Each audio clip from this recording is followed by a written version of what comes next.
Olá, vocês vão achar estranho um pouquinho o fundo hoje, que o fundo hoje tá bem normal, mas é porque tá fazendo muito frio, é de madrugada, eu tô aqui de casaco, não botei nem farda porque eu tô morrendo de frio, mas tem dias que a gente tem que gravar assim, de madrugada mesmo, porque é a hora do silêncio. Vamos hoje começar a falar sobre os biomas brasileiros. O que é bioma? É uma comunidade de plantas e animais com formas de vida e condições ambientais semelhantes. Mas muita gente confunde o que é bioma com o que é ecossistema. Então vamos esclarecer primeiro uma coisa. O ecossistema ele está dentro do bioma, porque eu tenho ecossistema marinho, eu tenho ecossistema do ciclo, eu tenho ecossistema terrestre. Então eu tenho vários ecossistemas dentro de um bioma. O bioma reúne características únicas que definem ele. Agora, eu posso ter dentro daquele bioma alguns ecossistemas. Lembrando que uma bromélia pode ser considerada um ecossistema. Por quê? Basta que ali tenha componentes bióticos e abióticos vivendo nele. E geralmente nós temos até anfíbios que vivem ali naquela bromélia e somente encontrado ali, ainda tem essa. Então aí a gente está uma divisão de biomas, né? A gente tem tundra, taiga, deserto, taiga, tundra, deserto. Então as divisões quanto à precipitação, principalmente a que menos chove e a que mais chove. Então, a gente vai conhecer um pouquinho aqui. Tundra. Tundra é uma região gelada. O frio é contínuo. O verão dura apenas 60 dias e a temperatura máxima chega até 10 graus. É uma região que quando o gelo derrete, você encontra líquens, musgos, herbáceas, mas a biodiversidade é baixíssima. Você vai encontrar ela aqui em cima, né? A gente diz na região norte, onde eu tenho aqui Groenlândia, é uma formação bioma considerado jovem, e além disso, ele está próximo do Oceano Glacial Ártico. Cuidado, porque embaixo aqui, a gente costuma ver como embaixo, mas na verdade está aqui em cima, aqui nesse mapa está aqui em cima, tem a Antártida, e ela é deserto gelado, não é tundra. A tundra, o solo, como eu disse, fica congelado a maior parte do ano, chamado também de permafrost. A tundra só cresce em período de degelo, então quando o gelo derrete é que você vê esses musgos. Lembrando que é esse degelo que leva água para os desertos em alguns locais. Desculpa, para o deserto não, para algumas florestas em alguns locais, para os rios. O deserto são montanhas, na verdade, que derrete lá em cima. A palavra tundra é de origem finlandesa e significa planície sem árvores. Então, é um local que você não vai ver árvores, vai ver herbáceas no máximo. A taiga é eu costumo dizer que para entender bem a taiga, a gente lembra do Crepúsculo, da saga Crepúsculo, né? Então, é um inverno muito longo, um verão muito curto, mas mesmo assim é um clima considerado temperado. Árvores sempre verdes e a biodiversidade também é baixa. Você vai ver que ela fica logo embaixo do que era que a gente tinha chamado de tundra, né? Também chamada de floresta boreal. Os invernos são rigorosos e os verões são quentes. Então, você vai encontrar invernos assim e o verão.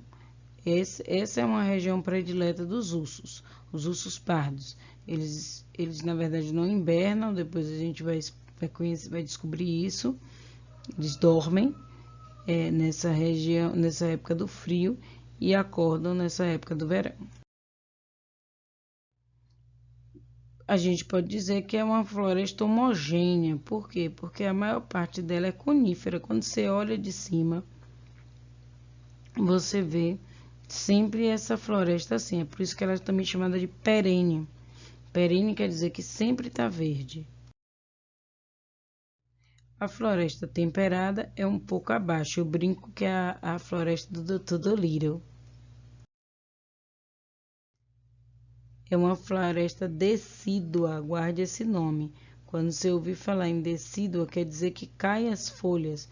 E isso é uma característica desse tipo de vegetação, onde também as estações do ano são bastante definidas. No outono, as folhas mudam de cor. É aquela história mesmo da música de Sandy Júnior. As folhas caem no outono, o frio desce no inverno, as flores nascem na primavera e os frutos no verão. A floresta temperada é o bioma mais devastado do mundo porque foi onde primeiro, na verdade, assim, se ocorreu a grande produção, né, a agricultura. Então, aqui está a marca de onde eu encontro essas florestas temperadas, sempre com estações do ano bastante definidas.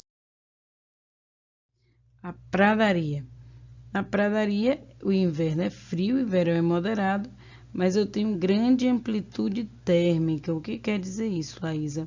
Quer dizer que a temperatura máxima é muito alta e a temperatura mínima é muito baixa. Então, existe uma distância entre a temperatura máxima e mínima.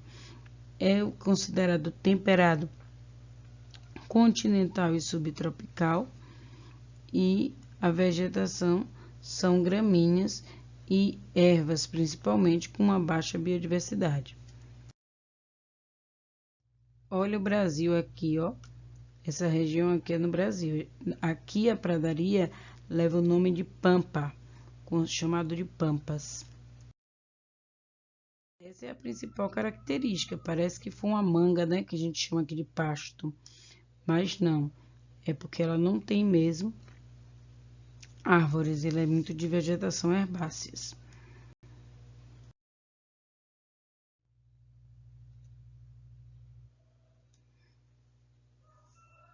As montanhas. Isso o Bruno já deve ter falado um bocado. Esse assunto é bem casado, biologia e geografia. Pode cair nas duas provas. E Bruno sempre fala das montanhas, né? Porque o Brasil nós não temos. E aí está marcando as grandes montanhas do mundo. Quando subimos uma área montanhosa, passamos por vários biomas. Nos primeiros 300 metros, a vegetação é semelhante à área ao redor, onde você estiver. Depois você vê uma floresta temperada, depois você vê uma região semelhante à taiga, depois os campos alpinos, ou seja, mais gelados, e depois só neve e gelo, acima de 3.000 metros. O fator climático é a altitude. Então, por isso encontramos neves em altas montanhas, em plena zona tropical, como na Cordilheira dos Andes. E aí o derretimento dessa neve, como eu disse, já ocasiona os rios cá embaixo. Os desertos. A gente está mostrando aqui as regiões de deserto, as regiões desérticas do mundo, né?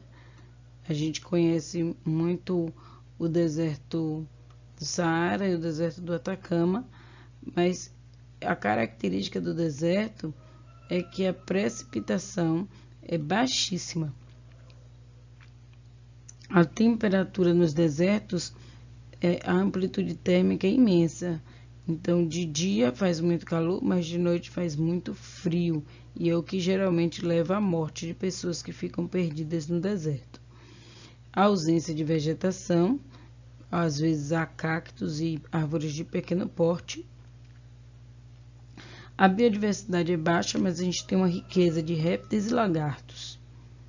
E o clima é geralmente árido ou desértico. No deserto, tem em comum o fato de receber poucas e irregulares precipitações. Guardem essa informação, porque geralmente é o que caracteriza na questão que ele está falando de deserto. As temperaturas, como eu disse, chegam a 50 graus durante o dia e pode chegar a -1 durante a noite. Tem até um fato engraçado, não vou falar nomes, mas uma pessoa famosa fez uma live, né? E aí uma amiga minha me mandou para eu assistir e ela tinha ido para um deserto. Não lembro qual foi, mas foi lá pro lado do Saara. E aí ela foi para um hotel chiquérrimo, que é no meio do deserto. E quando ela chegou no quarto, ela falou, gente, não tem ar-condicionado. Como eu vou aguentar esse calor sem ar-condicionado? Isso aqui é um aquecedor, isso e aquilo. Aí eram as tendas, né? E tinha uns negócios assim, e ela disse que aquilo era um aquecedor. Eu não entendi bem se não tinha ar-condicionado em hora nenhuma, porque eu só vi um pedaço do que minha amiga me mandou. O fato é que, em seguida, foi uma montagem que fizeram, em seguida ela mostrou ela morrendo de frio, debaixo de não sei quantas cobertas, porque disse que tinha chegado à noite e que ela não tinha conseguido nem terminar de jantar. E aí me dá vontade de dizer, não estudou na Monteiro, né? O que é que eu posso fazer? Não aprendeu que o deserto faz calor de dia e frio de noite. Eu sei que ela, a propagandazinha, né, para poder falar mal dos outros, e eu assisti Linda, falava que ela não entendia nada de geografia e tal, mas muita gente não imagina que o deserto faça frio. A bichinha foi para lá, ficou rica, foi passear e esqueceu de estudar. Então eu vi na moto, que é madrugada. Os solos geralmente são muito pobres e pedregosos ou arenosos. Cuidado com isso aqui, ó. Quando eu falo em solo arenoso, eu também tenho que lembrar que esse solo, quando a água vem, ela geralmente chupa muito rápido a água, não se acumula sobre a terra. As plantas xerófitas, elas são adaptadas a pegar qualquer águazinha que cair e principalmente de buscar água lá no fundo. Em algumas regiões com mais umidade, aparecem ilhas de vegetação, chamados oásis, que é aquilo que o pica-pau, o bichinho, sempre vê e nunca encontra. A formação dos desertos, e aí a gente tem que parar para falar de uma coisa, que eu vou falar melhor lá no terceiro ano, mas é importante a gente falar. Tem uma música que fala assim, vai virar mar, vai virar sertão. E aí diz que o sertão já foi mar e o mar vai virar sertão. E aqui, evolutivamente, é uma verdade. No sertão, nós temos alguns locais bem altos, e um exemplo é a Serra do Cariri, que há provas de que ali já foi o fundo do mar, pela presença de peixes, de diatomáceas, que a gente vai estudar lá no segundo ano.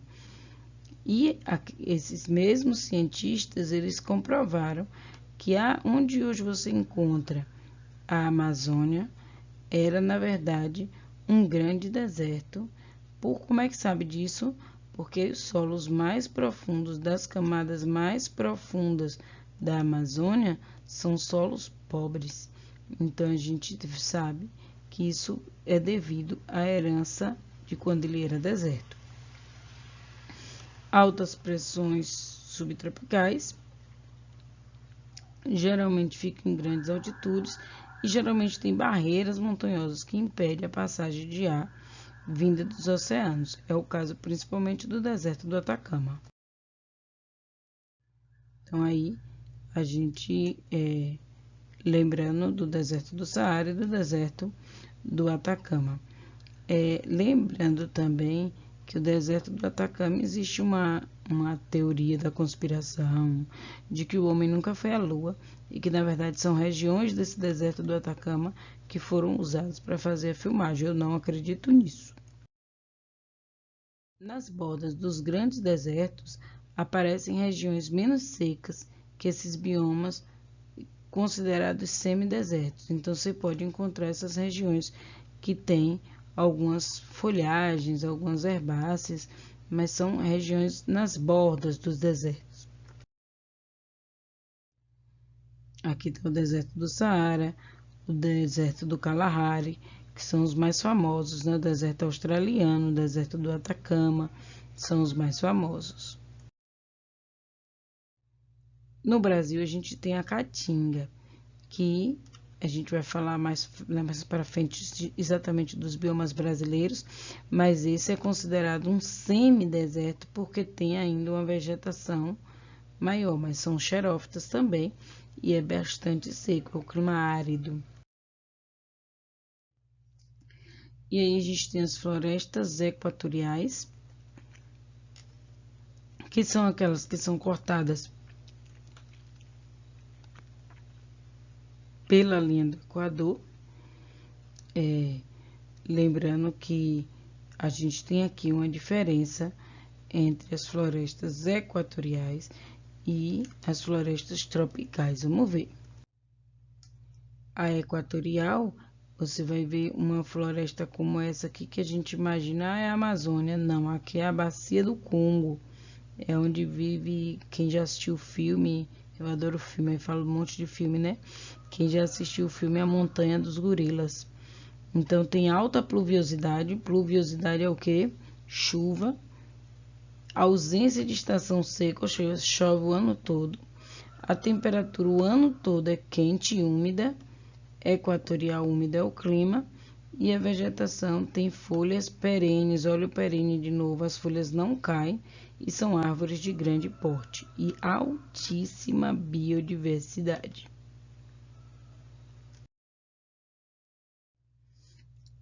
A floresta estratificada que a gente diz é porque se diferencia essas camadas. O extrato herbáceo, arbustivo, o extrato inferior, o extrato arbóreo médio. Então, essas camadas, a gente diferencia o tipo de biodiversidade que eu encontro ali, de animais, de tudo. As florestas tropicais, aqui está onde eu... Então, eu tenho alta pluviosidade também. Pode diminuir um pouquinho a temperatura no inverno, mas chove o ano inteiro. A temperatura geralmente é alta, baixa um pouquinho no inverno. É tropical super úmido.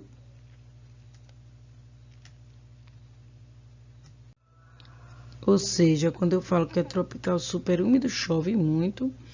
Também árvores perenes e de grande porte e altíssima de biodiversidade. As florestas tropicais têm algumas características em comum. São heterogêneas, perenes, higrófilas e latifoliadas. E o que significa isso? Quando eu digo que é heterogênea, é porque tem árvores, por exemplo, muito grandes e muito densas. Árvores mais finas, como esses parecendo coqueiros aqui. Ela tem bromélias, então ela tem uma vegetação diversificada. Perene, já sabem por quê, não perde folha. Higrófila, cuidado com essa palavra, porque o higrófila ela é praticamente o inverso do xerófita que eu mandei marcar lá. Então, enquanto eu tenho na xerófita, eita, será que eu vou conseguir escrever? Enquanto eu tenho na xerófita adaptação ao calor, raízes muito profundas, folhas adaptadas a não perder muita água, na higrófila eu tenho o contrário. Raízes muito superficiais, pequenas, não precisa eu me esforçar, tem água toda hora. E folhas maiores para transpirar mais, para perder mais água, já que eu tenho muita água e muito calor. E latifoliada quer dizer folhas largas. Cuidado, isso aqui é uma característica comum tanto das florestas tropicais quanto das florestas equatoriais. A gente encontra uma biodiversidade muito grande de plantas e vegetais e animais. De plantas e vegetais, plantas é vegetal, plantas e animais. As savanas. Essa aqui costuma fazer uma pegadinha, porque o povo fala assim, leão vive aonde? Leão vive no deserto. Cuidado, leão vive na savana, é diferente de deserto. Veja que aqui agora eu tenho árvores, veja que eu tenho arbustos, eu tenho árvores, eu tenho a biodiversidade. As estações secas e úmidas bem marcadas. Nessas regiões eu tenho muitas partes mais altas, às vezes montanhas, muitas vezes montanhas, mas de regiões que também formam gelo na época do frio e que dissolve esse gelo formando os rios, que é para onde os animais dessa região migram em busca de água. O clima é tropical, alterna com seco e úmido, temperatura alta e moderada, árvores baixas, com troncos retorcidos, uma característica, por isso que a gente também chama, diz que aqui no Brasil tem a savana brasileira, e a biodiversidade é bem alta. A savana apresenta 2 andares de vegetação, uma tropófila, adaptada à variação de umidade, um mais alto formado por árvores e outros mais baixo. Então, esse nome tropófila vem justamente ter essa parte mais alta de árvores e a mais baixa de gramíneas. Essas gramíneas, elas secam muito rápido e por isso essas regiões são muito propensas ao fogo. E não é fogo provocado, não, na maioria das vezes é fogo natural mesmo. As raízes das plantas são muito profundas e ramificadas para captar água, já que é uma região que chove pouco. E as árvores são típicas, a acácia e o imbondeiro. Essa daqui é conhecida como baobá. Uai, vocês conhecem, não sei se vocês conhecem a lenda do baobá, mas é uma lenda muito bonita de que o baobá é os cabelos das meninas da região, né? Tem uma história muito bonita com o baobá. E aí a gente vem para os principais biomas brasileiros, que eu tenho aqui a Amazônia, tenho aqui a Amazônia, tenho aqui o Cerrado, tenho aqui a Caatinga, tenho aqui o Pantanal, a Mata Atlântica e os Pampas. E aí a gente vai conhecer melhor todos eles. Lembrando aqui que eu tenho regiões que eu chamo de ecótono. Esses ecótonos são zonas de transição entre as regiões. Então, nessas regiões de transição, eu encontro animais e vegetais tanto do bioma que está do lado de cá, quanto do bioma que está do lado de lá. Isso tem em todos os encontros, na verdade, mas os mais estudados é o Cerrado Caatinga, o Caatinga Amazônia e o Amazônia Cerrado. Ah, tá, eu só ia esquecendo de dizer uma coisa, é que dentro do ecossistema Mata Atlântica, nós encontramos um que já é conhecido também, um ecossistema manguezal, mas a gente vai ver quando a gente falar dos biomas brasileiros. Vamos lá? Beijo!